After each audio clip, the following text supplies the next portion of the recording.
Working in corporate films, you never know what situation you'll run into. Today I want to show you how I use lights and shadows to create depth in a challenging setting.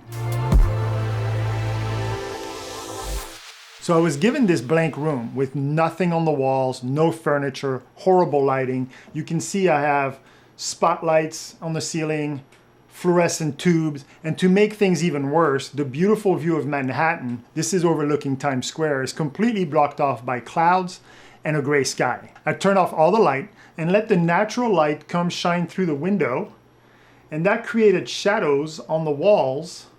You can see all those shadowy spots under the table here, on this column here. And I placed some light on the floor, and that created a gradient right here. And it kind of just broke the monotony of that gray wall. Now you can see on this shot, all the daylight is coming in. And our spotlight that we placed on the floor is actually creating a nice gradient and amplifying those shadows around the wall, creating texture. We also have shadows down here that's amplified by the daylight coming in, right? So it's flooding this table, and the contrast between the two is helping creating depth, as well as this little plant that I found around the office. It's splashing small little amount of highlights on it. Same with this plant, just creating a nice depth and a nice texture to our overall frame. You can also see how we use the backlight to create separation between our subject and the background.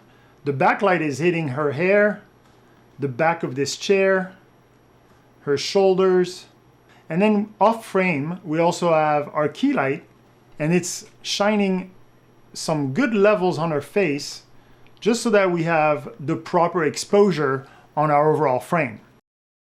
If we look at the false color, you can really see the separation between highlights and shadows. Now we can see that the window over here is overexposed, and that's okay. Like, we know the sky is gray and cloudy, it's not gonna look good. I'd rather have it pure white or somewhat pure white than the gray sky. So I'm okay overexposing here. But here you can really see the effect of our spotlight on the floor. It's really creating this nice gradient here between lights and shadows. We also see the effect of our highlights on the plant, and it's just creating those tiny little areas of brightness to just create more depth, to just create more texture into our frame. Now this second interview looks pretty good as well. We simply shifted the camera a little bit closer to the wall, so we got rid of the window that was over here. That way we don't see as much blown out sky, but we can still see a very nice amount of daylight coming in. But what I really like here is this corner with this really dark spot, and that's creating a great separation between our highlights and the rest of the wall, kind of breaking the flatness of the wall. And then we still have some very dark areas down here that I think provide some very nice contrast. We were able to find a lamp in the office that we're able to use here on this column, and again, creating a separation and some contrast between the bright light of the lamp and the darkness of the column. Shaping those shadows allow me to give the empty room depth and texture, enhancing the visual quality of each interview. Thank you so much for watching this video until the end. As a token of my appreciation, I'd like to offer you my free camera setting cheat sheet.